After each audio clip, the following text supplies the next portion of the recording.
Hey guys, welcome back to another tutorial video from the AP3X Institute of Mathematics Education. My name is Akin, your math instructor, and in today's video we're actually going to be going through a tri-weekly exam paper that I had constructed for some of my students, and of course it consists of questions that's related to topics from the previous term and of course the term that we are currently in. I do think that this particular paper here will drag the memories of some of the students, as well as it will give the current students some insights onto what needed to be done on this exam to attain a mark higher than 95%.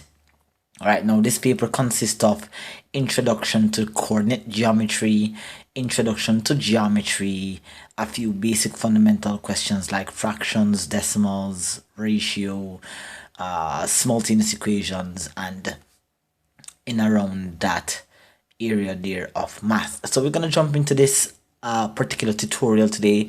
Hope you guys stay all tuned in, and hopefully you guys are able to leave your comments down and your suggestions, questions down into the comment section below, so that we can therefore get better as we come closer and closer to the examination. Alright, so as you can see here, the date, it was just a few days ago that I had constructed this paper. So let's just see how best we all can learn from this particular tutorial. So here we go. The very first question that we actually have is a question that is related to fractions valued at 3 marks. And for this particular question, for the current students who had done this exam, be reminded that whenever you're calculating any form of arithmetic that involves two or more operands, then you must take into consideration the principle of PEMDAS, or as some instructors would call it, BOMDAS or BODMAS or BIDMAS or GEMDAS. Variety of mnemonics are used to help students remember what operation should be taken on first. So here we have, it is 2 and 1/8 plus 1 and 1/6. So that is 2 and 1/8 plus 1 and 1/6 divided by pardon me guys, I'm a little sick today, divided by 2 and 2/3. So divided by 2 and 2/3. So the first thing that we actually need to do before we process the calculation is to get these mixed fractions to be in a improper form. So we have 8 times 2 is 16, and 16 plus the numerator here is 17 over 8, plus 6 ones is 6 plus the numerator here is 7 over 6 divided by 3 2's 6 plus 2 is 8 divided by 3. So that's 3 2 6 plus 2 is 8 divided by 3. Alright, now of course, according to PEMDAS, we are supposed to divide before we add. So we are going to have to do this aspect of the math first, that is on this side here. So we're going to actually bring down our 17 over 8 here, and we're going to add it to the result of what is inside here. Now according to what's here, then 7 over 6 must be multiplied by the reciprocal of 8 over 3, which is now 3 over 8. And according to the principle of multiplication, we cancel terms that are divisible into each other here. So 3 into itself 1 time, and 3 into 6 goes 2 times. So therefore, the result of what is in the bracket here is actually 7 times 1 is equal to 7. And 2 times 8 is equal to 16.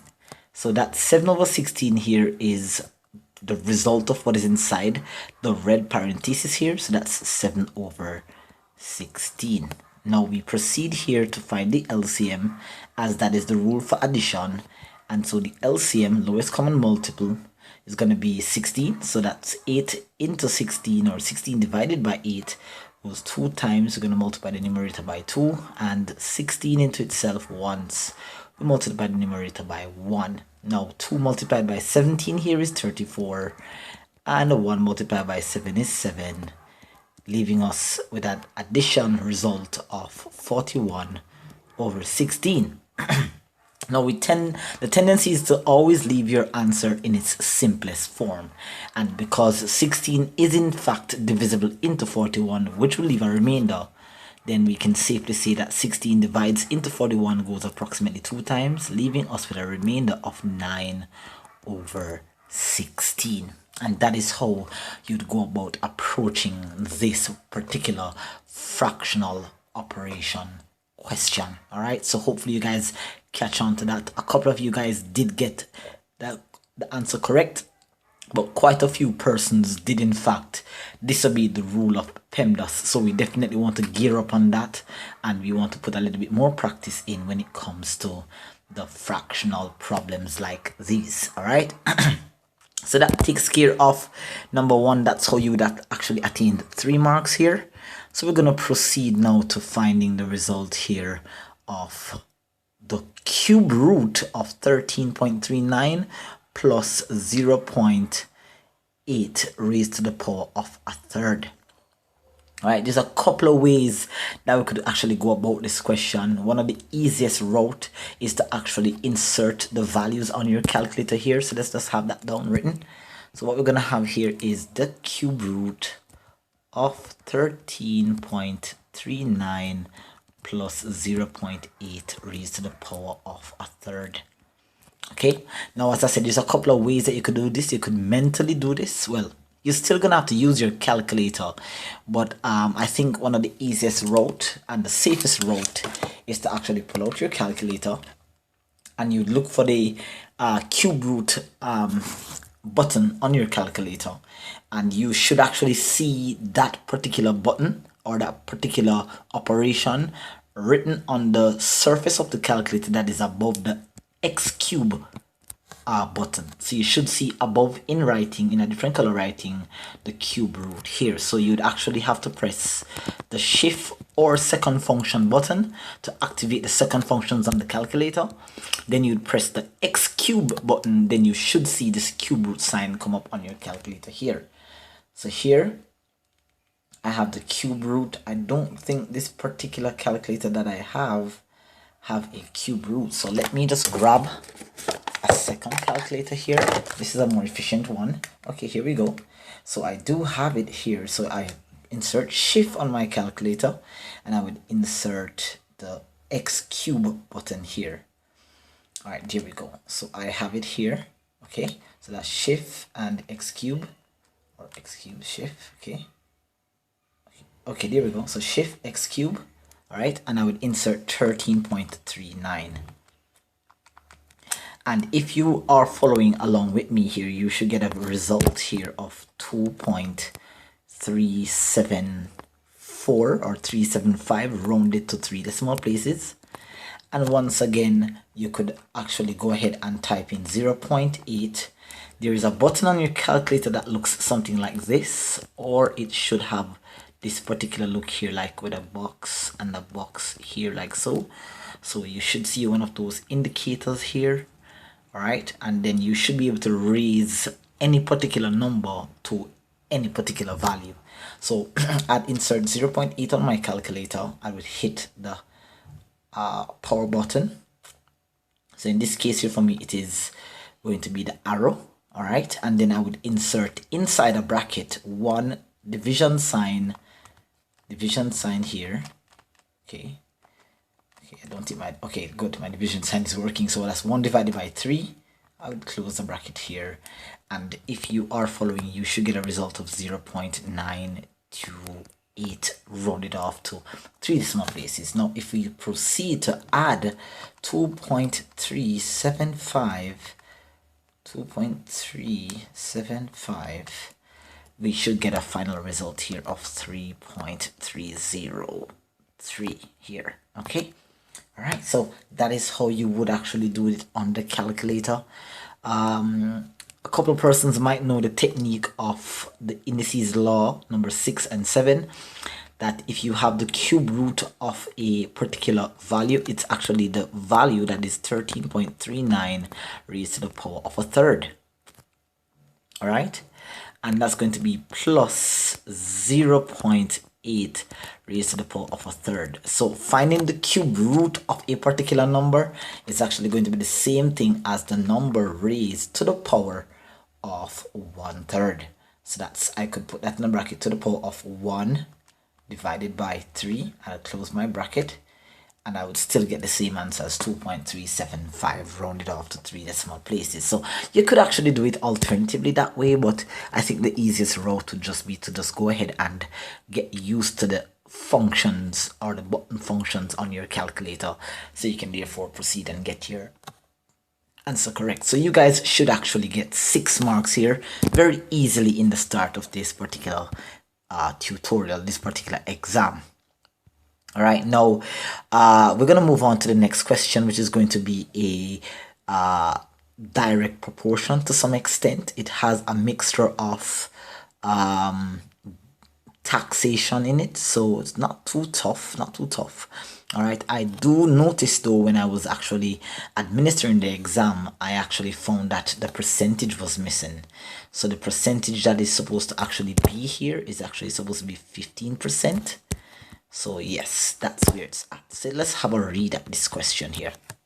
All right, so it says here that Marsha has interest in purchasing a bracelet from a jewelry store that has a tag price inclusive of obviously 15% tax, and it is valued on the tag as $210.47. We are supposed to calculate the tax that was charged and hence determine the cost of the bracelet exclusive of tax.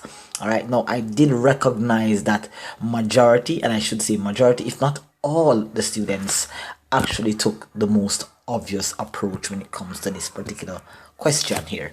And what I find that a lot of persons did is that they didn't actually interpret the problem correctly. What they actually did is that they made an assumption that you are to find 15% of the tag price. So reading the question is one, understanding what the question is actually requesting of you is going to be another different scenario. Now there in the question there lies a couple of hints, a couple of clues as to why the most obvious approach would not work. For this particular tutorial, I will prove to you why the answer is not what it's supposed to be. That's what you got on your exam paper, but I'm just going to show you the correct route. Now, you must understand the inclusive and exclusiveness of tax. Now, when it states that a particular price on a particular product contains tax, it simply means that the 15% charged, the additional 15% charge is actually involved in the original price. So it's already added to the original price of the product. Now, fundamentally, you should know that the original cost, all right, let's get this down. So the original cost of whatever it is that you're purchasing or buying, right? Whatever you're buying, the original cost of whatever that particular product values is always equal to 100%. All right, that's very, very important. And in fact, for this particular question here, we are actually looking for that value because we are told that the $210.47 is inclusive of 15% tax. Now, if it's already included in the final price, then it would mean that the original cost or the original percentage plus the tax percentage would be equal to the tag price. That's what it's really saying. The original percentage, which is 100, plus the tax percentage would have been equal to the price that the customer or that Marsha is actually looking at. So if the original percentage price is 100 plus the tax price is 15%, then it means that the price of the tag is actually equal to 115%. So what that means for us now is that simply if it's 115% is the tag price and the actual value of the tag price is $210.47, then by using the direct proportion principle of finding one share, then we should be able to calculate the original cost. So if 115% is equivalent to $210.47, then by direct proportional property, if we divide 210 and 4.47 by 115, then we should get the value of 1%. So that's 210.47 divided by 115, and that gives us a 1% value of $1.83. Now we are indeed looking for, and let's go back to the question, we are indeed looking for the price of the bracelet exclusive of tax. And please note that the exclusive of tax value of any item is what is referred to as the original cost. So if we know that 1% is $1.83, then therefore 100%, which is the price exclusive of tax, is going to be equal to 100 multiplied by 1.83, and you find that the original cost of the bracelet without tax is going to be $183.00.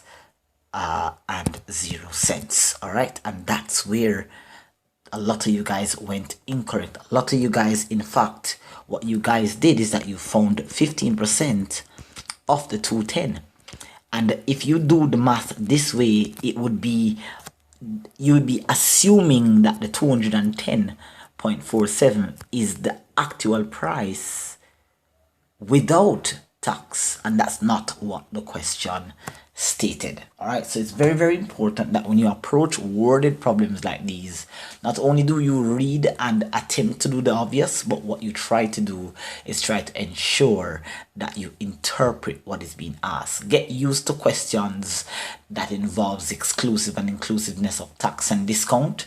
All right, it could be tax, it could be discount, it could be profit, it could be lost, it could be a variety of different things, but get used to the concept of using the direct proportion principle to do worded problems like these. So it wasn't in fact a really tough question, but you had to understand what needed, or what was needed to be done. All right, so hopefully you guys catch on to that.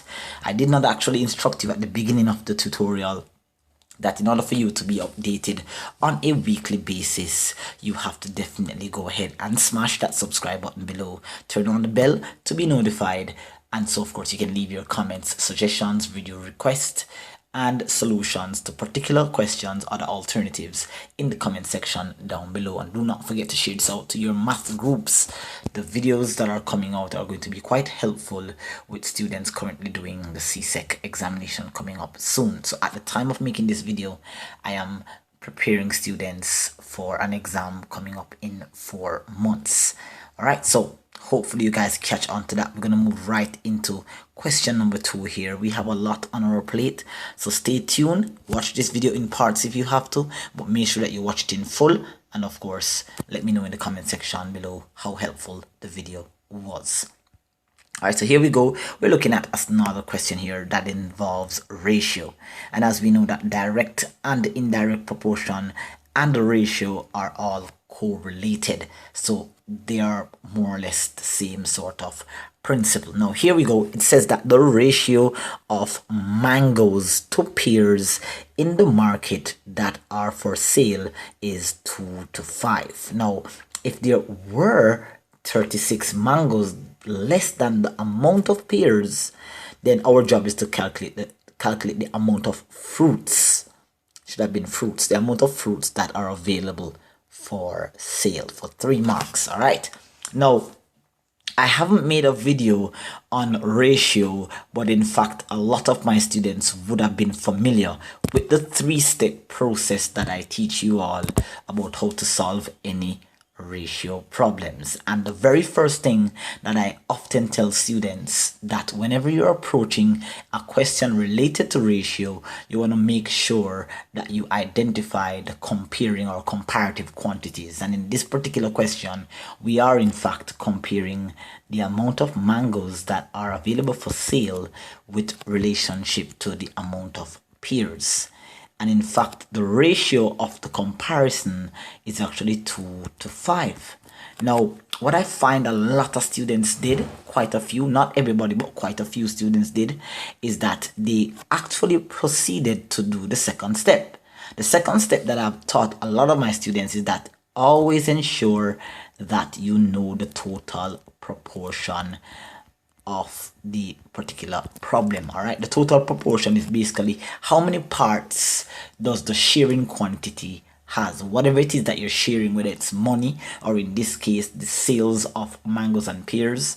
Well, the second thing that you want to do is ensure that you find the total proportion, and in order for us to do that, we're going to find the sum of the two comparative quantities ratio, and that is in fact 7. So the amount of pears and mangoes, or in this case the amount of fruits that are being shared, has a total parts of 7. All right, now there is an actual twist in this particular problem here, where we were stated, and let's just have a look here quickly at it. All right, in this particular question here, we are told that there were 36 mangoes less than the number of pears that were actually in this particular problem. So what I found a lot of students did is that they made the assumption that there were 36 mangoes in, or there were 36 mangoes for sale. Now here's where the English language plays an important role, where you're seeing now that it is in fact not that 36 mangoes was available for sale, but there were 36 mangoes less than the amount of pears. Here's the problem: we don't know the amount of pears that are actually available. So you could actually do this problem using an algebraic method, or you could actually subtract the difference of shares between the two comparative quantities. Now, the reason why there is a certain amount of mangoes that are less than the amount of pears is because obviously the number of shares assigned to mangoes is 3 less than the amount of shares assigned to pears. So if we can find, let's say here, the difference in the shares, we would find that 5 take away 2 here is equal to 3. So the reason why there are 36 mangoes less than the amount of pears is because the amount of shares that mangoes have is 3 less than the amount of pears.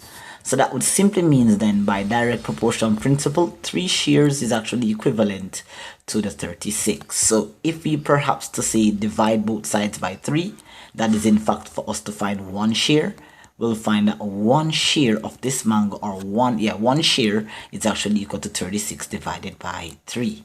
So we'd find that 1 share works out nicely here to be 12.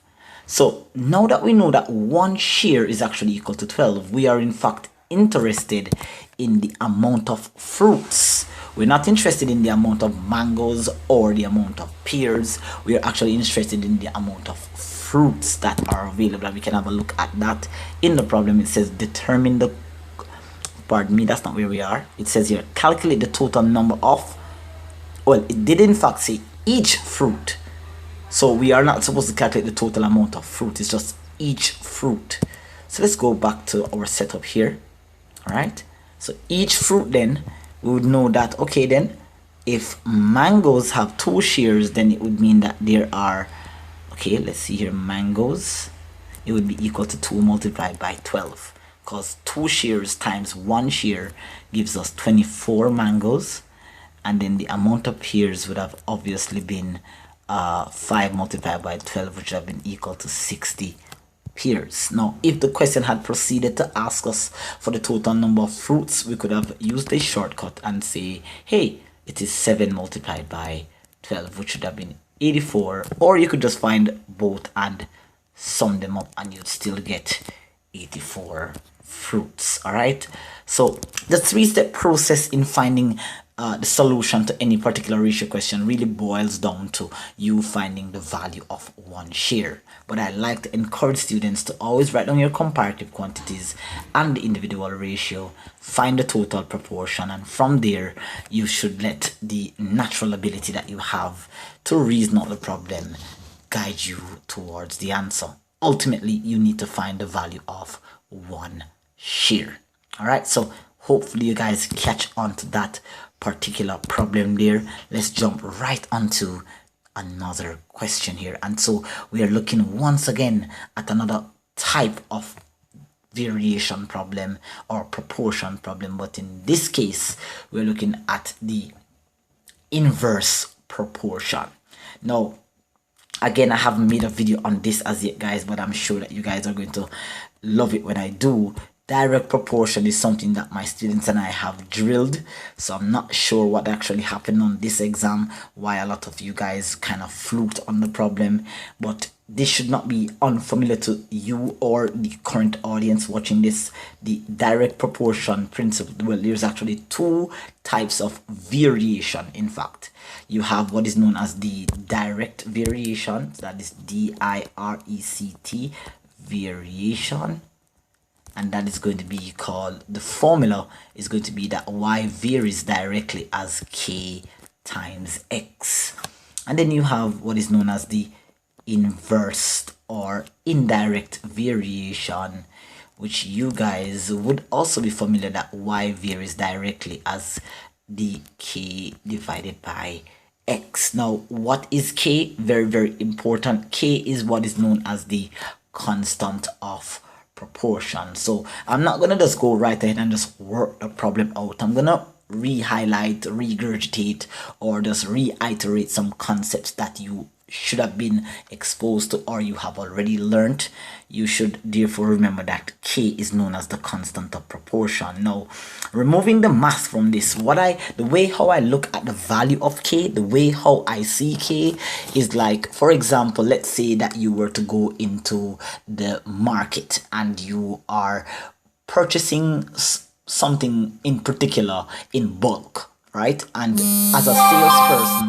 as a salesperson, you would have wanted to know how much is the value of one particular item from the bulk, so that you can therefore calculate how much you are to sell one of those items for in order to make a profit. So for me, in simplest form, when you find the value of k, you're actually finding the value of one share or one proportion. That's basically what you are doing. You are finding the value of one portion. So in the previous question, when we found 1% is equal to $1.83, and in the second example where we found that one share of mangoes equal 12, this is just another way of finding one share. Now, very, very important when it comes to variation problem. The moment you pick up that you are working out a variation problem, you must establish the value of k. We cannot proceed without calculating the value of k. So naturally, if we were considering a variation between a variable y and a variable x, the formula would have been actually y equal k over x. Now, considering that we are in fact dealing with, let's see here, we are in fact dealing with here the inverse proportion. Let's highlight it, make sure that you see it here.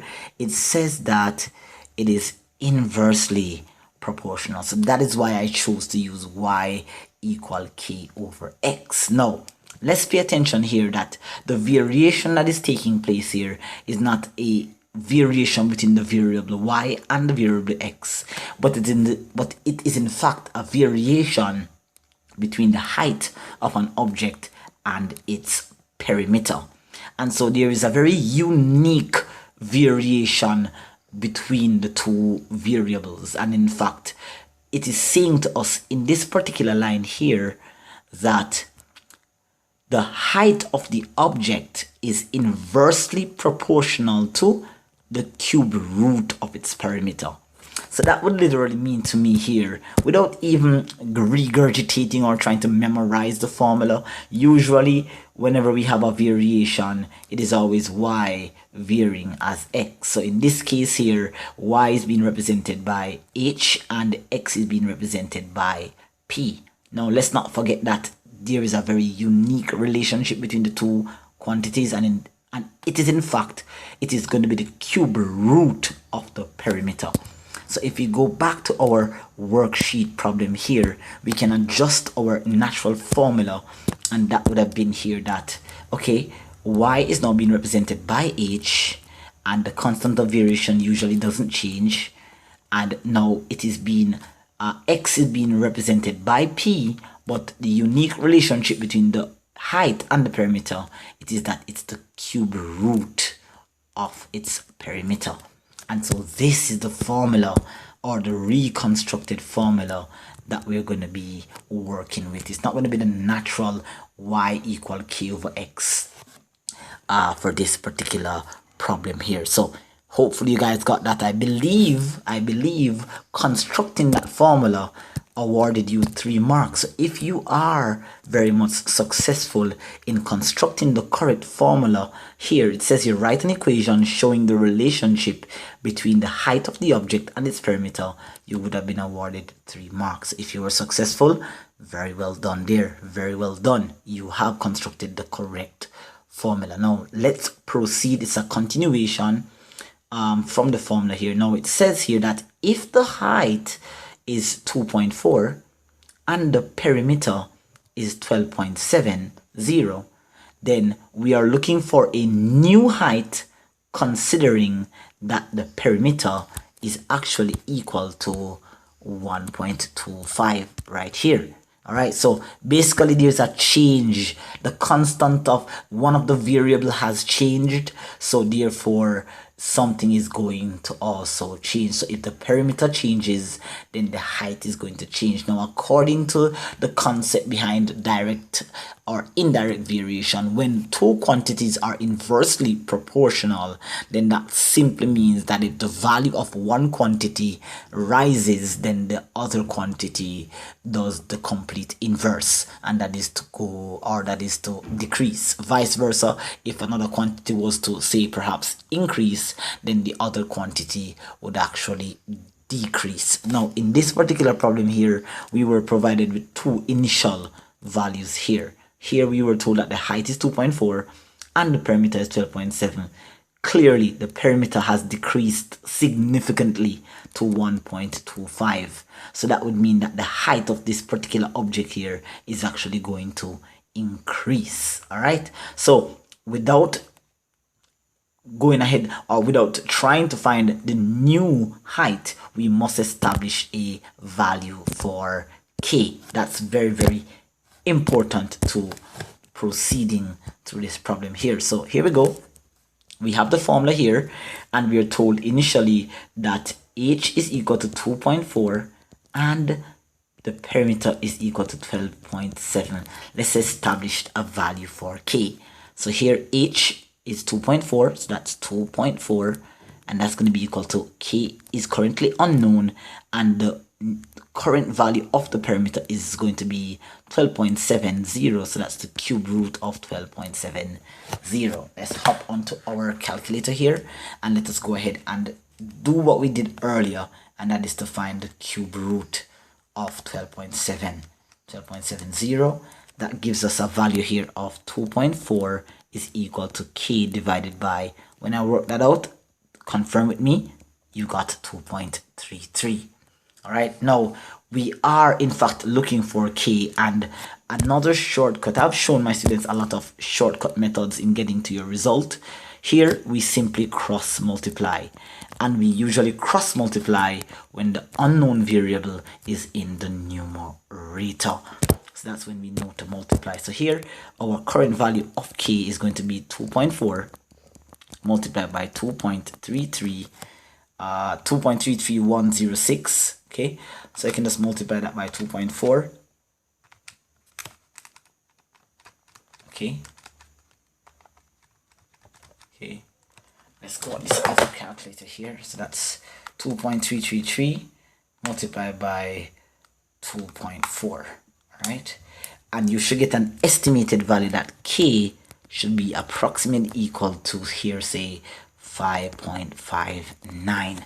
all right, that is the estimated value of the constant of proportion. Now, as I mentioned to you before, that P had decreased significantly, so now P is equal to 1.25. Let's go back to our original formula, that is H is equal to K divided by the cube root of P. Now P has changed, so clearly H is going to change because we now know what the value of K is. It is actually 5.59. So if we proceed here now to say, okay, then H is the new value that we're looking for. K is currently 5.59, and we would be looking for the cube root here of the new P, which is 1.25. So if we go ahead now and find the cube root of 1.25, so here we go, that's shift cube root 1.25. Oops, so that's shift cube root 1.25, excuse me.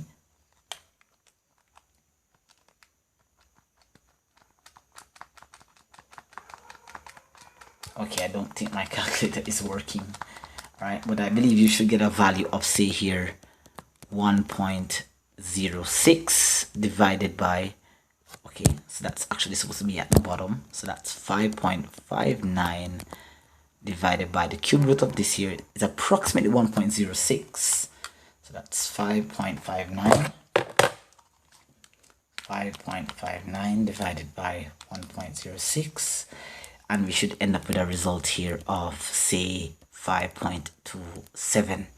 all right, so that is going to be the new value of H, considering that the perimeter has decreased, so the new height is going to increase. All right, so hopefully you guys catch on to that. If you haven't, it's okay to rewind the video, listen to the content again, and just follow as I go along and work with me. All right, smash that like button if you haven't done so already, and if you haven't turned on the notification bell or the subscribe button, go ahead and do so right now. Leave your comments down below, suggestions, video requests, and of course check in the description box below. You'll find all the useful content to my tutorials, as well as you're gonna find my contact information, social media followings, and so forth and so on. All right, and if you're interested in tutorial classes, if you're listening to this tutorial from somewhere else in the world, of course all the information that you need is down in the description box below.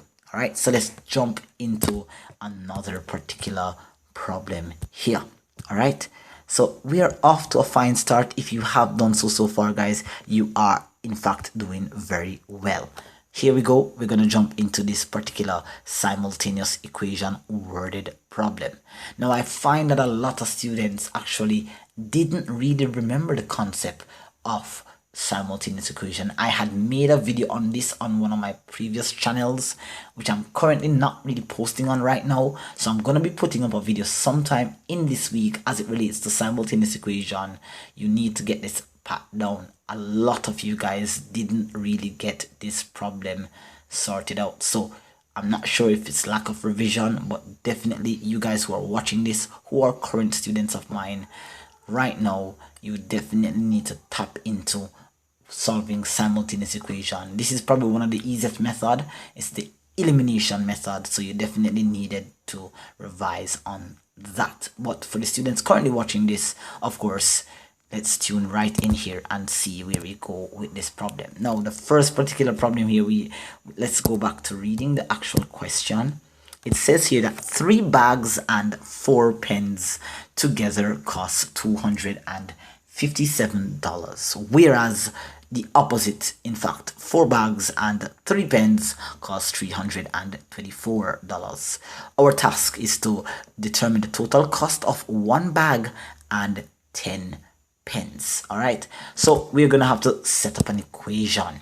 All right, now what I like to do, if I'm not instructed, I like to assign a variable to each of the quantities that are in this particular problem. Now we are in fact trying to purchase a bag and 10 pens, so I naturally feel like I want to assign the variable x to represent the amount of bags or the cost of a bag, and I would in fact like to assign the letter Y to represent the cost of a particular pen here.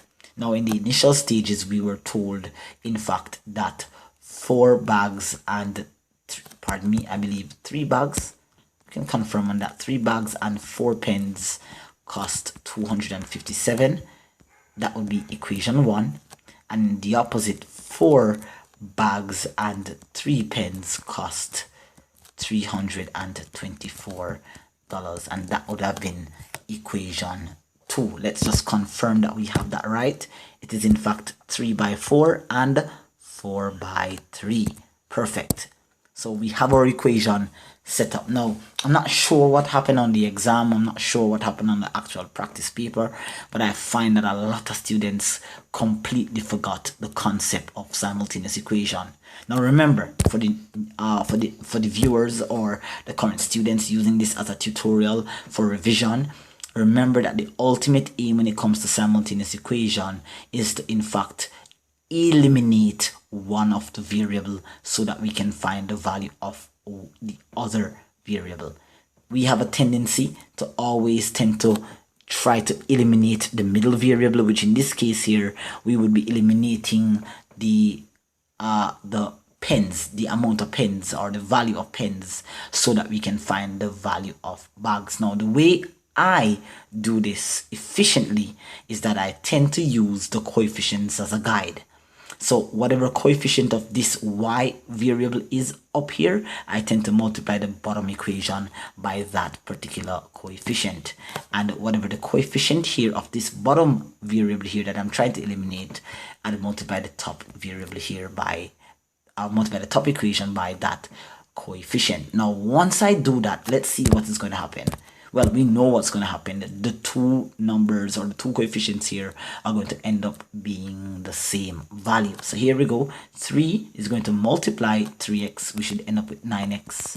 And 3 is going to multiply 4y. We're going to end up with 12y. And in fact, that's going to be equal to 3 multiplied by 257. Let's get that out here. That is 3 multiplied by 257. That's 771. All right, just to note guys that these represents an equal sign, so let's just have that down here so that it doesn't confuse you guys. All right, there we go, and that becomes equation 3. Now if you go ahead and multiply the bottom equation, equation 2 by 4, you're going to find that 4 multiplied by 4x is 16x, and 4 multiplied by 3y is in fact 12y, and that's going to be equal to 4 multiplied by 324. We're going to find that that is 1296, and that is equation 4. Now we have achieved one of our main objective, which is in fact to equalize one of the variable. Preferably we'd like to equalize the middle variable here. Now the rule for simultaneous equation is that once the signs of the equalized terms are the same, the rule is that we subtract both equation 3 and 4, or subtract equation 4 from equation 3. Now by subtracting here, you're going to find that the result here works out nicely to be 9 minus 16 is negative 7x. 12y, take away 12y is 0. That was the ultimate aim, to eliminate the middle variable. And in fact 771, that's 771, take away 1296, give us a result here of negative 525. Now naturally guys, we already know that this is a practical example, therefore we cannot have a negative result. Well, you can clearly see here that x is equal to negative 525 divided by 7, or negative 7, pardon me. We're going to find that here negative divides into negative is positive, and 5 into 25 in fact goes 75 times. So the cost of one bag, remember that x represents the cost of a bag, is in fact $75 here. Now once we have attained the value of one of the variable, we can therefore proceed now to using either equation 1 or 2 to find the other variable. So we can choose either equation. I'm just going to go right ahead here and we're going to substitute 75 4x in, I'm going to choose equation 1, no special reason. All right, so here we go. Wherever we see an x, we're going to substitute 75. So we have 3x here. This is equation 1. So we have 3x, so that's going to be 3 multiplied by 75, and that's going to be added to 4y, and that's going to be equal to 771. Pardon me, that's going to be equal to 257. Okay, that is equation 1. Hope you guys are working with me as you go along. 3 multiplied by 75 here. So that's 3 multiplied by 75. That's 225 plus 4y, and that's equal to 257. Now, I did a video earlier. I'll leave a link down in the description box below of how to solve very simple linear equations. Definitely want to tune into that if you are having some problems in solving equations. But 257 take away 225, and you're going to find here that the answer here is 32. So if I were to perhaps here say divide both sides by 2, we're going to find that 32 divided by 4, y is equal to 8. So therefore the cost of a pen is $8. But remember that we are interested in finding the cost of a bag, which we have already established to be what? $75. And now we're interested in finding the cost of 10 pens. Therefore 10 pens is going to be equal to 10 multiplied by 8, and that's going to be equal to $80. All right, so hopefully you guys got that. That was not a very challenging question at all. Let me know in the comment section if that particular explanation was clear enough for you, or you can just of course stay tuned. Watch out for the video. I'm going to give you a complete guide on how to solve all different types of simultaneous equations. All right, I'm going to do a fresh video rather than sending you or leaving you a link to the old channel. I would prefer if you stay here and watch the videos that are coming through. All right, so really nice start there for us. Let's proceed on to the next set of problems that we have on this particular paper, and now we are going to dive right into coordinate geometry. All right, so let me catch you in the next break. All right guys, so welcome back, and of course it's always nice to take a little break. We had actually done 45 minutes of going through some particular interesting questions. It's nice to take a break. Sometimes you gotta pause the video, have a drink, have a snack, and come right back here so we can get into the other phase, the driving phase of this particular tutorial here. So we're gonna dive right into the coordinate geometry, and of course again, I haven't yet done any videos on the coordinate geometry, but remember that this particular video here is a guide. It's more like a revision guide for the students who had attempted this particular exam. So this is more of a revision tutorial rather than a teaching tutorial. So if you are watching this for the first time and you haven't yet done this concept, of course, please await the video and you will see exactly what it is that we refer to as coordinate geometry. But in a nutshell, coordinate geometry really is a branch of mathematics that surrounds everything that has to do with lines, straight lines, diagonal, horizontal, and vertical. And so particularly for this particular question here, we are going to need to find stuff like the gradient or the length or the midpoint, plotting points, that kind of thing. All right, so here I'm going to take a pause. I'm going to pull up a graph paper here for you, and then we're going to go right ahead and dive into the problem. So look out, I'm going to get a graph paper. I'll be right back.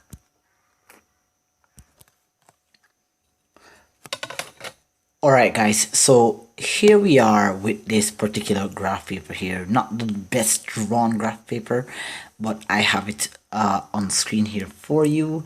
I had drawn it up prior to the restart of the video, but here we go. We have the graphs drawn up here. This is our Cartesian plane.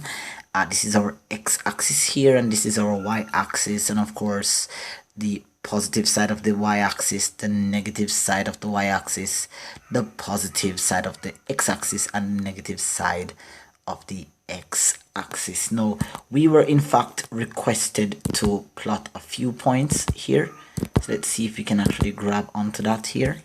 So we were asked in fact to plot the points -2 and -3 and 1 5. It says here that a straight line passes through the points -2 -3 and 1 5. We are required to plot the points on the Cartesian plane and draw the line xp. So that's -2 -3.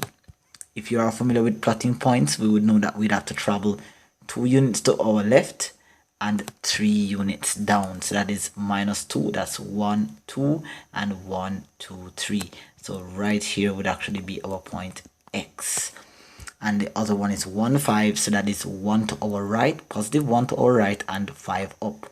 1 2 3 4 5. So this would be our point here, say P. All right, this is our point here, say P.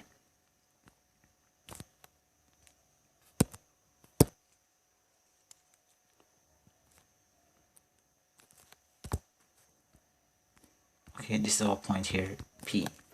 All right, now I'm gonna just draw a line. It's not gonna be as straight as I'd like it to be here, a little freehand-ish. Okay, it's not gonna be accurate, but that's pretty much as straight as I could get it. Let me see if I could actually get it a little bit straighter here.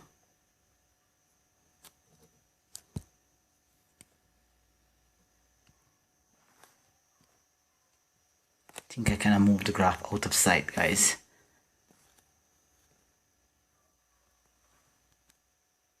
Oh, that's not as straight as I could. I think I kind of missed the mark. I'm using a different type of software here, guys. Okay, but that's as almost straight as I could get it. Perhaps a little straighter. Just be a little bit patient with me here, guys. I have a new software that I'm using, so still trying to get used to it. Alright, that's as straight as I could possibly get it here. Alright, so that is our straight line xp, and that's what we were requested, or that's what we were required to do. Just plot the point on the Cartesian plane and draw the line xp for 3 marks. That's a lot of marks though, just to do that, but it is what it is. Alright, now we are to use the graphical method. Now I did structure the question this way, not that I prevented my students from using the slope/gradient formula, but in fact I wanted to see where you guys were at as it relates to the graphical application of finding the gradient. So yes, you could have used the formula y2 minus y1 over x2 minus x1. Let's just write that down up here, guys. So that's the gradient formula is m equal y2 minus y1 over x2 minus x1. You would have gotten most of the marks, but I really wanted to see the application graphically. So what you guys are required to do when it comes to finding the gradient is in fact find the rise, or create the rise. That would have been naturally here. Let me see. That would have been here. The rise would have been coming down this direction here. That's the rise. We take in a negative direction. Okay. And this is the run here. The run is right along this line here. Right. Maybe make it a little bit brighter. Okay. So that's here we are. Okay. A little brighter for you here, guys. Alright, now you can see here that I chose to rise from the ending point of the line and I chose to run to the starting point. But if you guys wish, you could have actually chosen to rise from the start here and run towards the X. Either way, you're gonna get the same result. Alright, so I chose to do it this way, no particular reason here. Alright, so here we go. Let's get back here. So the rise is time for us to count the amount of units and the direction we have to travel to get to the direct line to get to our starting point. So here, let's count the amount of units. That is 1, 2, 3. Let's just zoom it up for you here, guys. So here we go. We are at P here. So that's 1 unit, 2 unit, 3 unit, okay, 4 unit, okay, 5 unit, 6 unit, 7 unit, and 8. And we are going downwards, so that's going to be -8 for our rise. Alright, and then we're going to be running towards the left. So we're at this position here. So we're going to be running now, so that's going to be 1 unit, 2 unit, 3 unit, and we're running to the left. So it is -3. All right, so therefore if we were to just use the natural formula for rise over run, we would find that m is equal here to rise over run should have been -8 over -3, which reduces to +8 over 3. We have a positive gradient here. We're going to talk about that in an upcoming tutorial as it relates to gradient. So this is actually what I wanted you guys to actually do, but a lot of you guys chose to use the formula and you did in fact get 8 over 3. So you should see marks assigned to your paper as it relates to that. But I did take off marks because I instructed you to use the graphical method. All right, so here we go. Then we're gonna have a look now at the other part of the question. All right, it's a continuation, so we got 3 marks just for that. All right, and it says here that another point T, so we're labeling a different point, and that has the coordinates 4, -1. We are to indicate this location on the graph, and we are to proceed to find the gradient, pardon me, we're to find the length of xt. So we're looking for the position of 4, -1. So 4, -1, let's see where that is. So we are at 0 here, so this is 1, 2, 3, 4. That's 4 right here, guys, 4. And we're gonna go down 1 here. All right, so this is going to be our new point T. The question did instruct us to draw the line xt, so just be a little patient with me here, guys. I'm going to try to draw the line xt here. All right, so hopefully you guys, okay, not as straight as I'd like it to be. Let's try again. All right, that is as straight as I could get it. All right, so here we go. So we have drawn the line xt, we have plotted the point t, and we have drawn the line xt. We are to proceed to find the length of the line. So we need the length formula. We're gonna go all the way around here, guys. We're gonna be finding the length formula. All right, so you guys should be familiar that length of a particular line is going to be the Pythagorean theorem, but in the form of coordinate setup. So it's going to be y2 take away y1 squared plus x2 take away x1 squared. All right, so that's going to be the length formula. Now remember that the point that we're using here is x, which originally was -2, -3, but now we're using the new point here. That's going to be here. Let's see. The new point here is t. Right? So the new point here is t, and t is actually equal to 4, -1.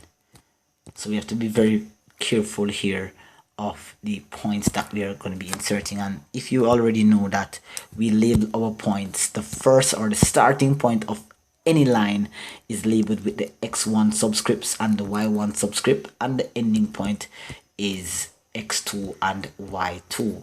If you feel the need to experiment and make your starting point using the 2 subscripts and the ending point using the 1 subscripts, you're going to get the same answer. Just the only thing you cannot do is to cross-reference the subscripts. So you cannot have an x1 and a y2 representing a bracket.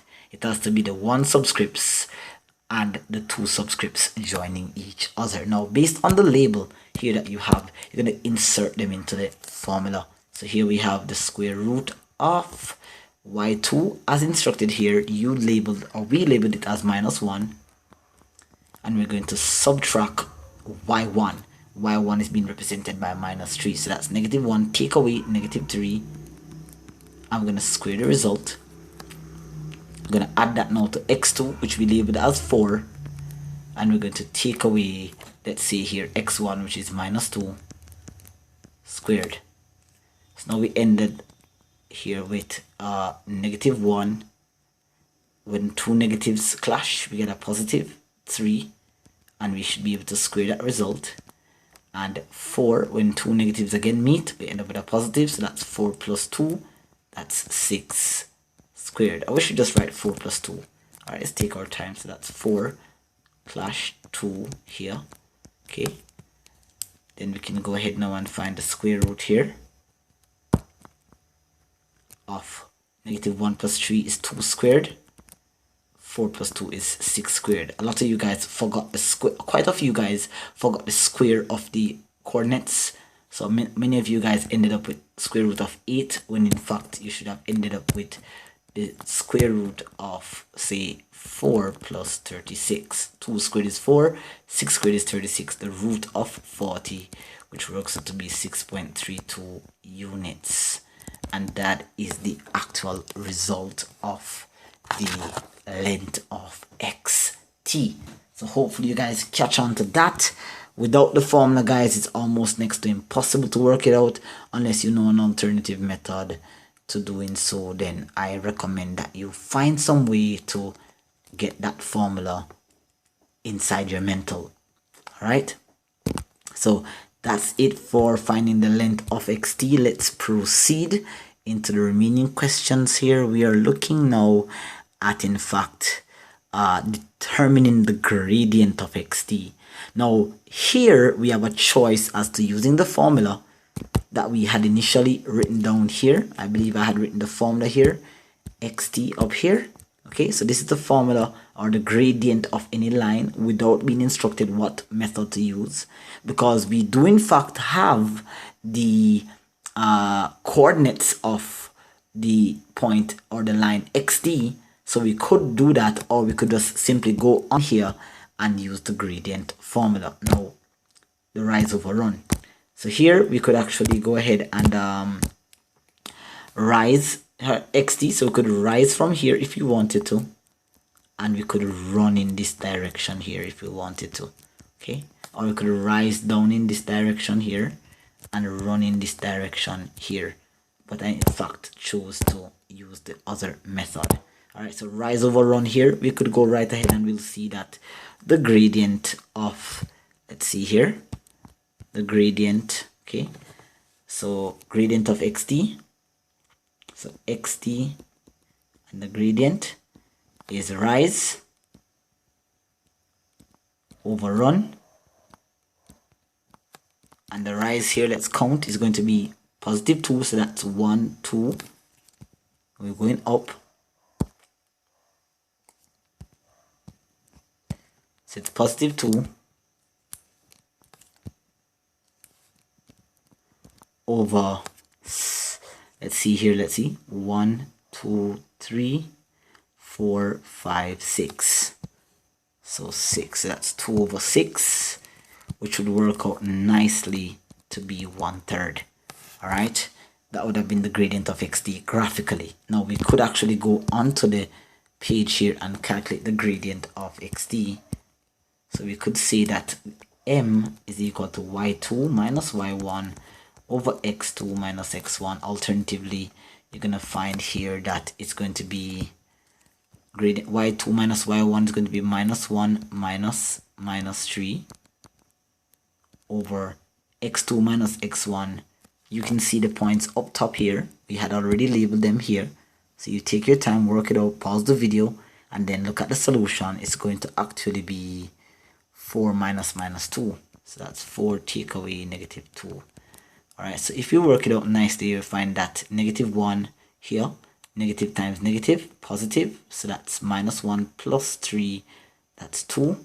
And 4 negative negative, positive, 4 plus 2 is 6. Once again, by a calculation method, we find that the gradient actually works out here to be 1/3. So you had a choice there, guys, as it relates to what method to use. I expected most of you to use the formula. I didn't really see anybody use the graphical method. So you need to get those graphical techniques up and going, guys, because it's going to be crucial for you here. All right, so that is it as it relates to that aspect of this particular problem here. We are to find the gradient. We were also asked to find the midpoint of, in fact, not xt but xp.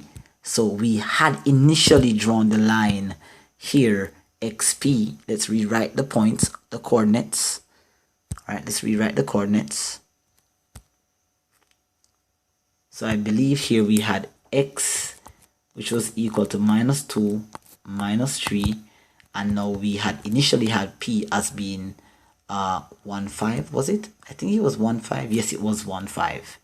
All right, and we are in fact asked to find the midpoint of this line. So we know that capital M represents midpoint, and of course we have a formula. I find a lot of students also didn't realize that a midpoint is actually just like what you're seeing here. The result is going to be a comma separate, or two numbers being separated by a comma. I found that one of my students actually did something very peculiar, and she placed a plus sign here. All right, so there is no plus sign in the midpoint formula, but do await the tutorial when we're going to go through this in steps and in details at a slower version.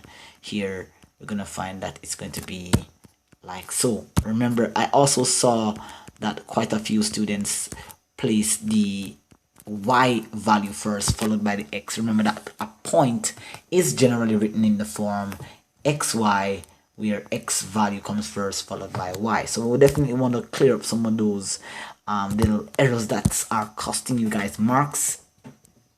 Try to pay more attention to details. So here we go. We had initially labeled this as x1, y1, x2, y2.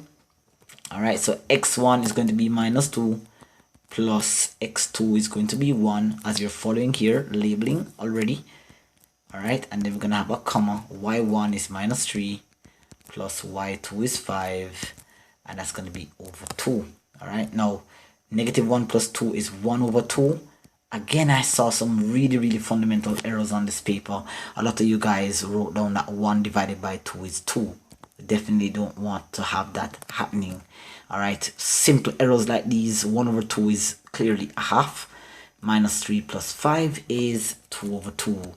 And naturally, the only way we can, or the only thing that we can actually reduce is a half, and 2 over 2 is 1. If you wanted to convert a half to 0.5, that is also acceptable, but a half is a rational number. Sorry, a half is a fixed fraction, a proper fraction at that, so there would be no need to induce or introduce any form of decimal. All right, so that would be the midpoint of the line, and we had initially requested here to find the equation of xp.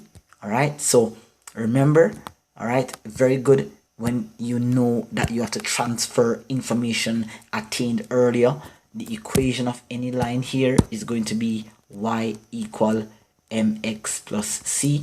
I haven't gone in depth in the tutorial or the regular tutorial for this particular topic, but I had introduced it to a few of my students, and in fact some persons attempted it. I believe a couple persons got it incorrect. Most persons got it, sorry, a couple persons got it correct. Quite a few persons didn't attempt or got it incorrect. But just as a reminder, remember that the only two values that we are interested in when it comes to finding the equation of the line is the actual gradient of the line and the intercept on the y-axis represented by c.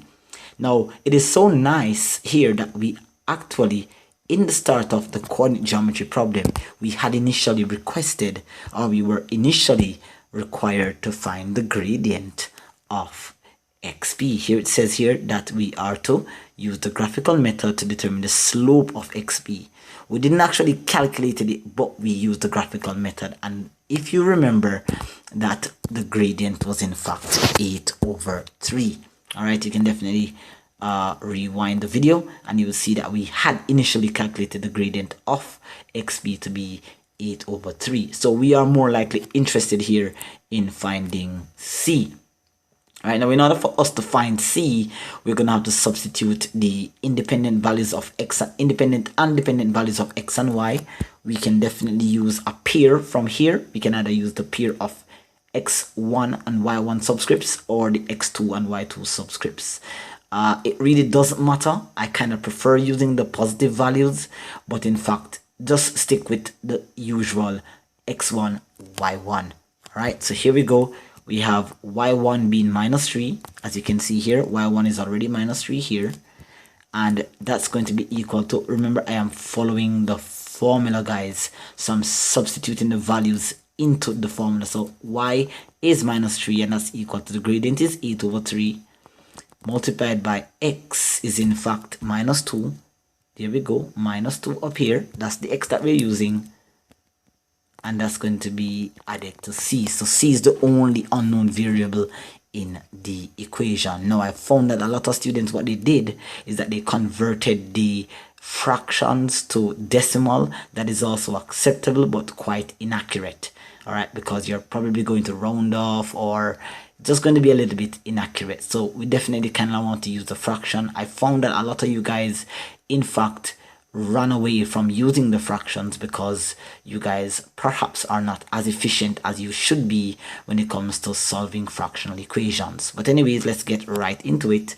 All right, -3, we have to multiply. There's nothing to cancel here. All right, so we're going to have 8 times -2. That's 8 multiplied by -2. That's -16 over 3 plus c. Now we can multiply both sides of the equation by 3 because it's the denominator. So -9, if I multiply here by 3, so I'm going to multiply everything in the equation here by 3. So multiply by 3, multiply by 3, and multiply by 3. Why am I multiplying by 3? Because I'm trying to get rid of the denominator. Alright, so if I multiply this side by 3, I get -9. Obviously, if I multiply by 3, it would cancel this 3 here, so I'll end up with -16. And that's going to be 3 multiplied by c is 3c. Now, I haven't done a video on solving fractional equation, but if this is something that is of mere concern to you, of how to easily solve any type of complicated fractional equation, leave it in the description, or sorry, pardon me, leave it in the comment section below. I'll try to get onto that video as soon as possible. All right, so very basic transposition here. This is really normal. I did a video on this. Check it out. It's in the description. -9 plus 16. We transposed -16. We ended up with 3c. So this is going to be equal to 7. All right, -9 plus 16. That's 7 is equal to 3c. If we divide both sides by 3, we end up with 7 over 3 is equal to c. All right, so whatever you guys got in the form of a decimal, then you can just go on the calculator, divide 7 by 3, 7 divided by 3, and confirm if the decimal that you got by using the gradient as a decimal form instead of 8 over 3, you can confirm if 7 over 3 matches your value. All right, so c is equal to 7 over 3.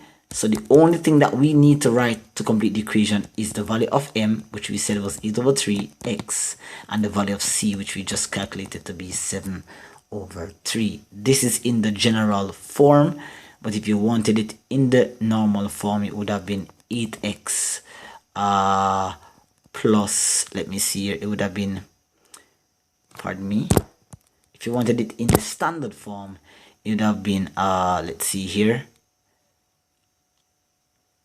3y minus 8x minus 7 equals 0. All right, this is something that we haven't really discussed, but we're gonna get to this. But this is just as acceptable here. Y is equal to 8 over 3x plus 7 over 3, and that is how you find the equation of the line. All right, we're gonna get into that this upcoming week, and then this video will make a lot more sense to you. All right, so we are 1 hour and 50 minutes. It's fine to just pause the video at this point, take a little bit break, take a drink break, and we're gonna come back into wrapping up the rest of this particular tutorial. We'll be right back. All right, guys, and we are back. Right now we are going to be wrapping up the rest of this paper here. All right, hopefully you guys are getting some real value from the explanation here. Any little errors that you might have made can be corrected, and you can move forward positively, knowing that should in the event that this scenario pops up again, you will be very much equipped in handling yourself. All right, so here we go. Here we are looking at the particular introduction to trigonometry. Here we are going to be looking at this particular diagram. Now the diagram is not actually on this document here, so I'm gonna have to draw it for you. All right, and the diagram that we're actually looking at here, guys, let's have a look at this. Let's skip a few pages here and see where we can get at. All right, so we have the diagram representing the trigonometry here.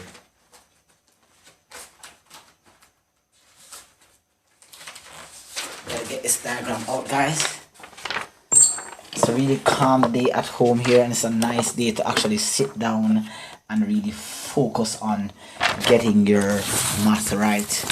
Alright, it takes just a good solid hour of practicing to really be efficient at what you do. So the diagram that actually matches that particular question here looks something like this.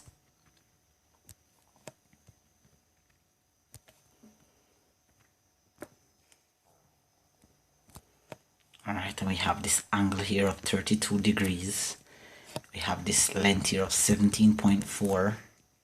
We have this length here is 14.7.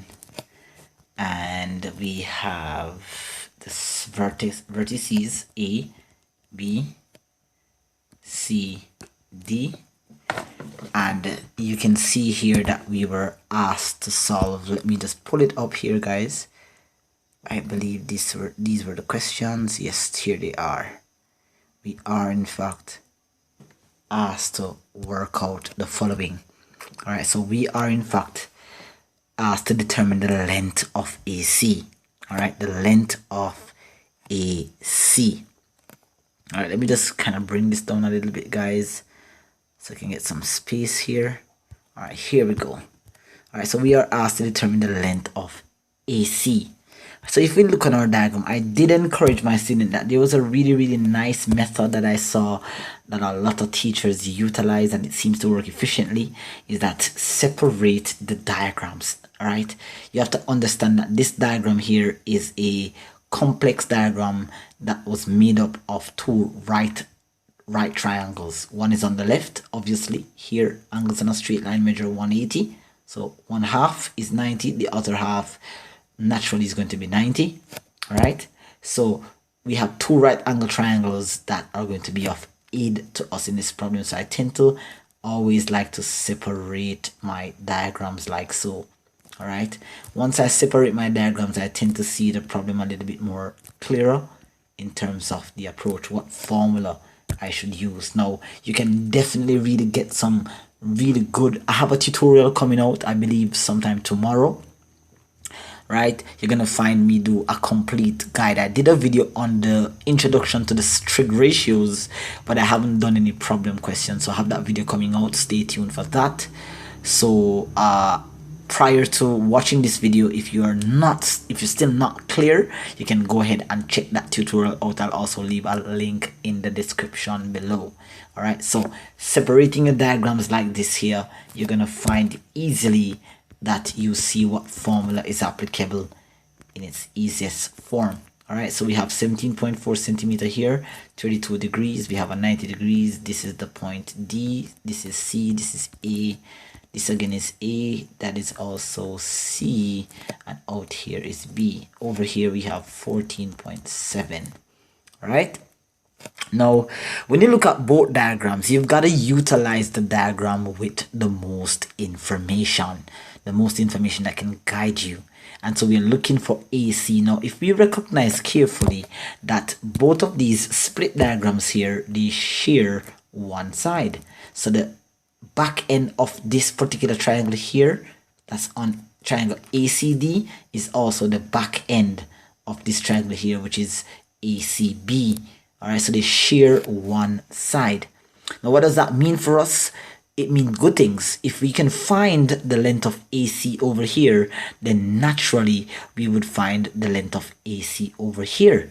Now, we don't have a lot of information in this particular diagram, but this diagram, because they are connected, if we can transfer information from here back over here, then this diagram would have had perhaps more information than it had before. All right, so we are gonna naturally tend to want to use this diagram over here because we have a side and a supporting reference angle here. And so, I mean, naturally there's really two formulas that plays an important role when it comes to finding the length of a side or the size of an angle in a right angle triangle, and that kind of boils down to the trig ratios or the Pythagorean theorem. Links are in the description box below for videos and tutorials and explanation on that, so check those out. They are going to be in my playlist below. All right, so definitely get in tune into that. Remember that in order for us to use the Pythagorean theorem, we must be provided with two sides of the immediate triangle that we're looking at, and clearly you can see that we were only provided with one side of this particular triangle. Now once the Pythagorean theorem is not applicable, then naturally we're going to go to using one of the trig ratios.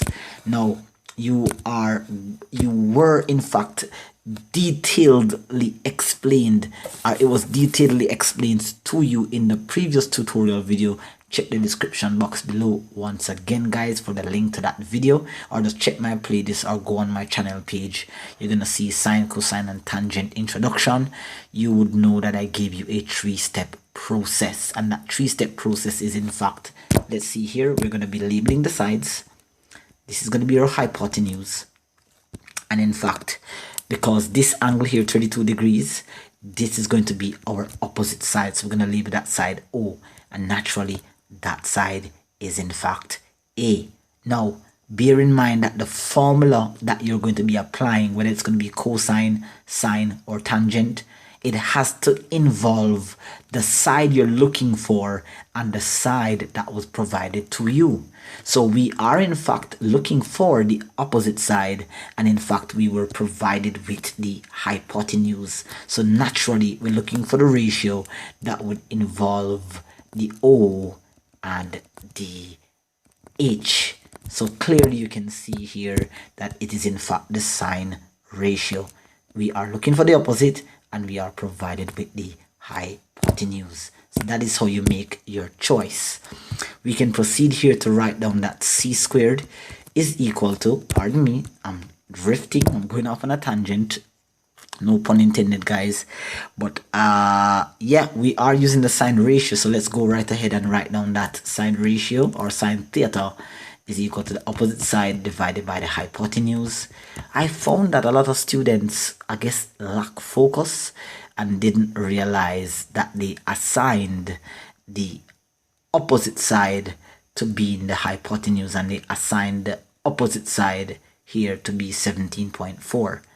All right, so they made a fundamental error here. A couple persons actually did the problem right, but they wrote down the incorrect value. I guess the paper was a bit blurry, so they didn't really see the values clearly. So a lot of you guys got the concept right, but you in fact inserted the wrong value, which naturally would have given you the wrong answer based on this particular question. But no, it's just a -1 there for you. I did give you some marks for the attempt. Anyways, let's jump right into it here. That sine of 32 degrees, that's going to be equal to the opposite side is what we're searching for, and they did say to us that we must find AC. So that's AC over this hypotenuse, which we said here is 17.4.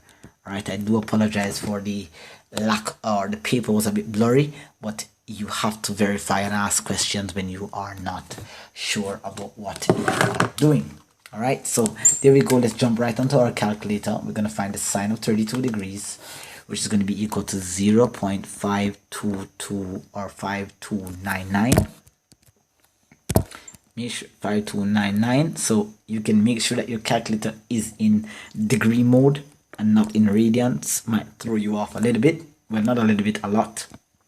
And that's AC over 17.4. Now I did ask you guys to I did instructed you guys earlier in one question when we say that when the unknown value or the unknown variable is in the numerator, we simply cross multiply.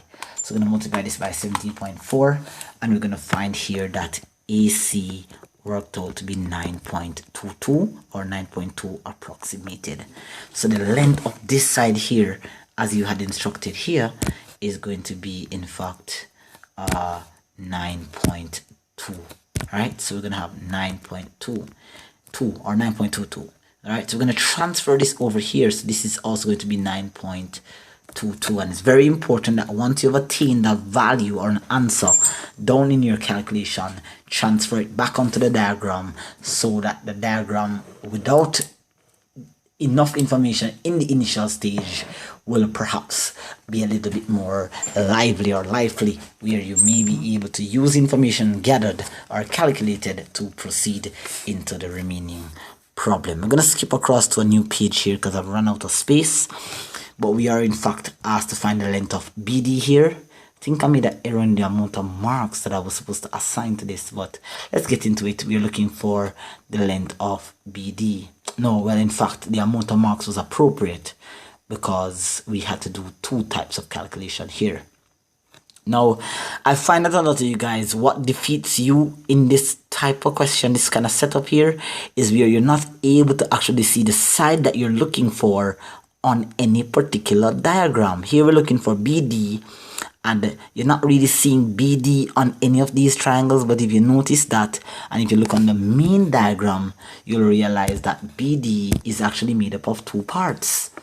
So BD is in fact made up of two parts. This is the line BD, okay, and BD is actually made up of BC, and it's actually made up of CD.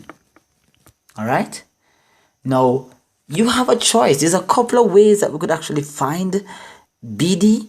All right, remember that we had initially calculated this to be 9.2 or 9.22. all right, so we could use the Pythagorean theorem here to find this side, because remember that the Pythagorean theorem is applied to find the length of a side when you are provided or you have accurately calculated values of two sides of the right triangle. So for this aspect of BD, we would naturally have to use the Pythagorean theorem. And then over here now we have a choice. We could actually use the Pythagorean theorem again for the second time, because we are in fact provided with the 9.22, which is a calculated value, and we were given this to be 17.4. So we could use the Pythagorean theorem to find this result, or we could use a ratio, because we are in fact looking for a side and we are supported with not only one side, but we are now supported with two sides. For the purpose of this video, I'm really going to be looking at all three, because I really want to give you guys a lot of options as it relates to doing this. So we're going to go to a new page and we're going to work out the Pythagorean theorem for the triangle ABC having two sides. All right, so that's 14.7 and 9.2. So the Pythagorean formula is c squared is equal to a squared plus b squared. And remember, we said that c represents the hypotenuse. Now in this case here, the hypotenuse on that particular diagram there is in fact 14.7. So we're going to square that, and that's going to be equal to the side 9.2 squared plus the side we're looking for here is BC. Let's go back to the diagram. So 14.7 is our hypotenuse, and 9.2 is one of our legs, and we're looking for BC. All right, we're looking for BC. That should be squared. All right, so let's hop onto our calculator here. So that's 14.7, and we're going to square that. We should get 216.09, and we're going to square 9.2. Okay, so that's 9.2 squared. That gives us 84.64 plus BC squared. Basic transposition, we are in fact, or should be equipped with solving equations like this. So that's 216.09, take away 84.64, that's going to be equal to BC squared. If we subtract those two, then we're going to find here that the answer works out nicely to be 131.84. Sorry, pardon me, 0.45. That's going to be equal to BC squared. So naturally BC is going to be equal to the root of 131.45, and we're going to find 131.45. We get an answer of BC being equal to 11.47 approximated. All right, that's the approximate answer. That's going to be the length of BC. So we established earlier that BD, let's see here, we established earlier that BD is equal to BC plus CD, we have already found BC, which is in fact 11.47. Now we need to proceed now to find CD, and as I had said to you earlier that there's a couple of ways that we could in fact find CD. We could use the Pythagorean theorem again, which is the first thing I'm going to be doing, and then, well, in fact, I'm just going to be using a ratio. For the purpose of this video, what you can do is that you can use the Pythagorean theorem for yourself and in fact verify with the answer that I've gotten by using a ratio. The ratio is a bit quicker, shorter, and more effective, I guess. And so I think I'm just going to be using a ratio for this problem here. Now, I have a choice. I am in fact looking for CD, which is the adjacent side. Remember, we had already labeled this as the opposite side. So we are in fact looking for the adjacent side. So we could use adjacent over the hype, or we could use opposite over adjacent. So we could use tan, or we could use cos. All right. So you can use the Pythagorean theorem. All right. So you can use the Pythagorean theorem if you feel like. All right. So I recommend that you pause the video, use the Pythagorean theorem to find. So c squared equal a squared plus b squared. You could use that using 9.2 and let's see here, that's what, 17.4. You could use the Pythagorean theorem, or you could use cos ratio, adjacent over hype, and or you could use the sine ratio, sorry, the tangent ratio here. All right, tan theta is equal to opposite over adjacent. All right, so here we go. Cos theta, I'm just going to be using the cos. I'm going to be cosing 32 degrees here, and that's going to be equal to the adjacent side, which is the side we're looking for, which is A, which is CD.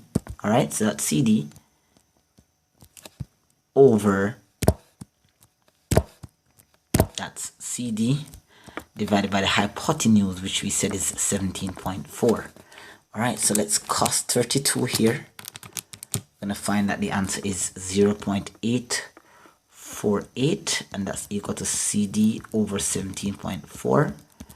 And if we cross multiply, as we've been saying, that the unknown is in the numerator, then you're going to find here that the result here works out to be 14.7.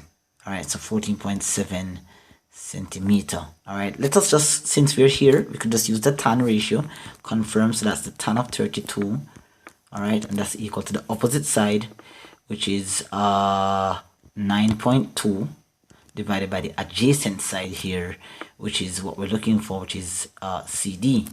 So the tan of 32, all right, let's check that.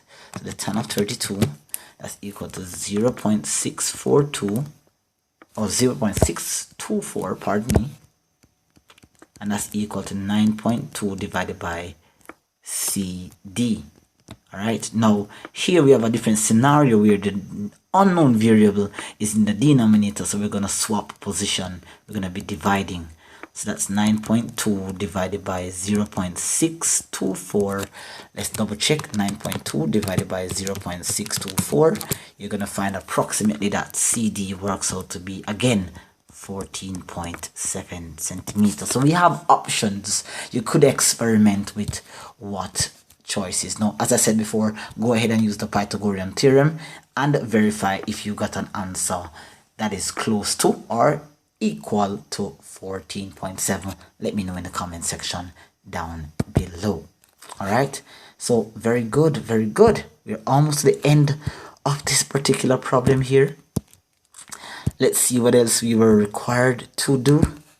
All right, we were asked to also determine the size of the angle here, and the angle, again, I think I made an error on the paper. I think the angle was supposed to be angle ABC. All right, so we're looking for the angle that is at B here. All right, that's the angle that we're looking for. So obviously we're gonna have to use this triangle over here to verify the angle. Now you cannot use the Pythagorean theorem to find an angle. It has to be a trig ratio, especially that you are in fact inside of a right triangle. Now once again, we have two sides, so the ratio to be applied here, we're looking for the angle. Obviously it is going to be theta, all right, and this angle is in front of, sorry, this side is in front of theta, so this becomes our opposite side, and obviously this is going to be our hypotenuse. So we can definitely go ahead there and find using the sine ratio. Now we had initially calculated BC. Remember, we had calculated BC here to be 11.47, so you could in fact insert the 11.47 here. All right, you could put 11.47 here, and then that would allow you to use any one of the ratios to solve your answer, as long as you use the correct values. But since as this was a calculated value, what if you had made an error? You don't really want to use a calculated value. You want to use values that were provided to you. Even though we're using the 9.2, if I had a choice, I wouldn't use the 9.2 because I am the one that calculated the value. All right, but here, opposite over hypotenuse, that seems to be the sine ratio. So we can go ahead and say here sine theta is equal to opposite over hypotenuse. So the sine of 32, pardon me, the sine of theta, that's the angle we're looking for, and the opposite side here is 9.2, and the hypotenuse here is going to be 14.7. All right, let's go on our calculator here. We're going to find 9.2 divided by 14.7. We're going to get an answer that sine theta is equal to 0.625. So if we press the second function or the shift button and we press sine, insert our value 0.625, we're going to find that our answer works out here to be equal to 38 degrees, rounded off to be approximately equal to 39 degrees. So that would be our solution. Now if you want, you can actually work it out using the cos ratio.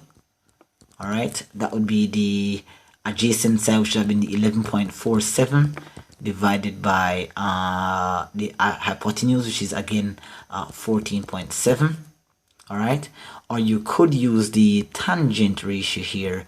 Tan theta is equal to opposite, which is going to be the 9.2 divided by the adjacent side, which is 11.47. Use those two formulas and verify with me in the comment section below if you got the same answer as 39 degrees. Well, you should, and you must get an answer close to or exactly equal to approximately 39 degrees. All right, so that takes care of our trig problem there, introduction. Hopefully you guys catch on to that. We're going to be looking at a tutorial coming up shortly, guys, where we're going to be looking at application question using the trig ratio. All right, now we're going to move on to the last aspect of this particular paper here. All right, and this is where we're going to be introducing angle geometry. All right, very simple diagrams here that we had looked at. It says here the diagrams below show the intersection of various lines. The diagram was not, in fact, on the exam paper. I had to draw it on the board. But here we go. The diagram looks like this, here and here. And we were provided with some unknown angles. Here was Z, the angle Z. Here was the angle X. And here was the angle Y down here. And we were provided with this single angle here of 124. We were required to find the values of X, Y, and Z, giving geometric reasons for our answer. That valued 5 marks, so let's jump right into that. All right. I wish I had inserted some letters on the edges of these lines, on the end of these lines, so it would have been easier to locate the angle, but hopefully you guys follow me. This angle here is going to be 124, and the reason for that is the angle here and the angle here is corresponding. All right, so we know that step 1 of finding the value of y here is that y is going to be equal to 180 degrees minus 124.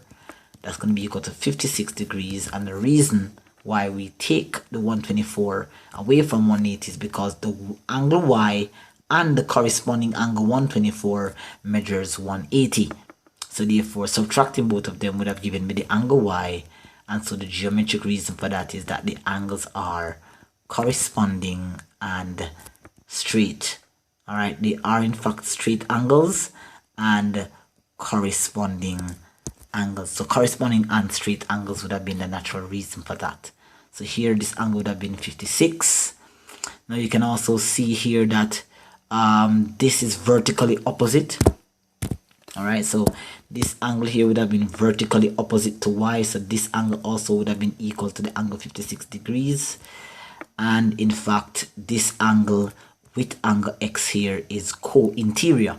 Alright, so we can say therefore that okay, so this is angle y, so we can say that angle x is equal to 124 degrees, right, due to the fact that number one, they are in fact corresponding.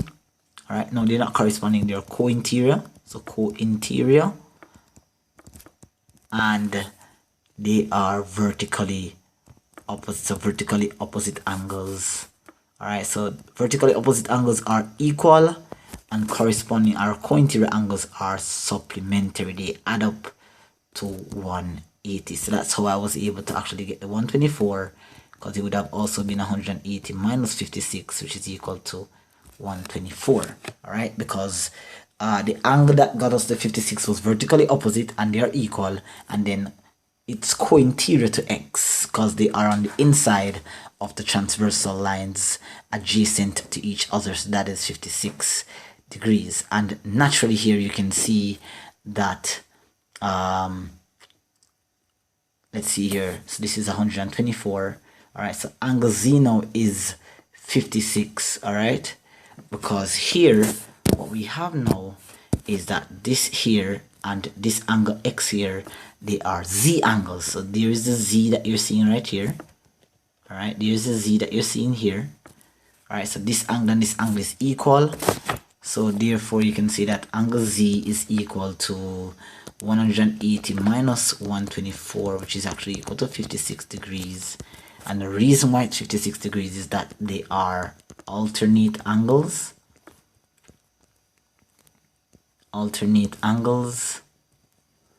And not only are they alternate angles, but they are also straight angles. All right, we're going to go into angle geometry later on down into the month.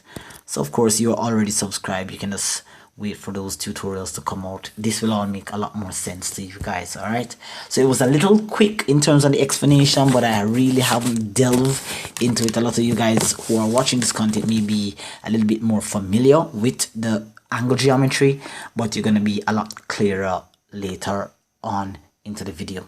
All right, and we had one more question now. This is the that was a first diagram of question 3, and so we had this other diagram here that's still related to angle geometry. So we had this triangle looking thing here, we had some arrows here, we had a broken line coming up like so, and then we had this line here and this one extended this way.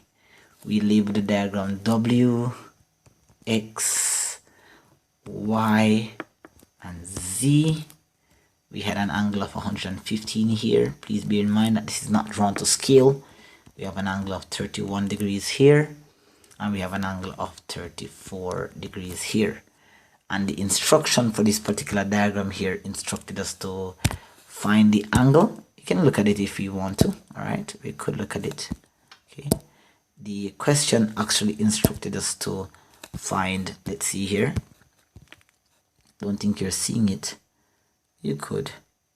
All right, so here we were instructed to find, let's zoom it up a little bit.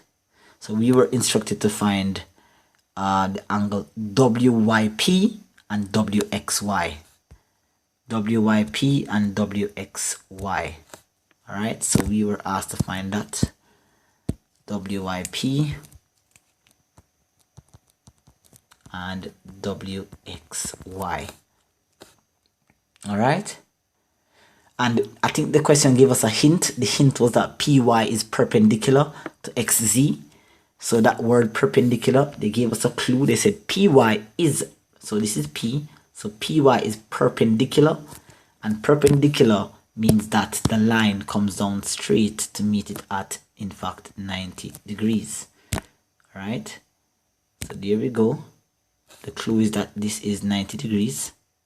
All right, so we're looking for the angle WYP, so that's WYP. This is the angle we're looking for here, WYP. This is the angle we're looking for. So we could find that angle naturally by saying that that's 90 minus 31 degrees. That's going to be 50, let me see here, 59 degrees. All right, that's very easy.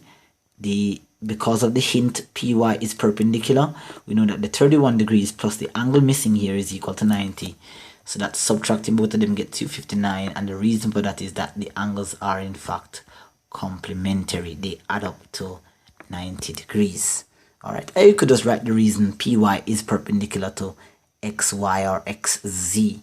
All right, perpendicular means that meets at 90 degrees. Now we were also asked to find the final angle here of WXY, so that's WXY. That's the angle here, and that's natural. That's kind of really obvious. Angles in the triangles are supplementary, so therefore angle WXY is equal to 180 minus 115 plus 31. All right, so that's 180 minus 115 plus 31, so that's 146, and that's 4, and that's equal to 34 degrees. So this angle here is 34 degrees, obviously here, because the angles inside of a triangle are supplementary. All right, so that pretty much brings us to the end of this particular exam paper. Hopefully you guys got some value from the video. Hopefully you guys got some good lesson, got some clarity, got some clearance. And if you have, do not leave this video without smashing the like button and turning on your post notification bell. All right, so I'll see you next time in another tutorial, guys. Thanks for staying tuned for the whole entire 1 hour and 45 minutes of this tutorial. Looking forward to meeting you in the comment section, and of course continue practicing and improving your math skills, where math is in fact the language of the universe. Do take care until next time. This is your tutorer Akin, the math whiz. Do take care. I'll see you next time. Bye bye.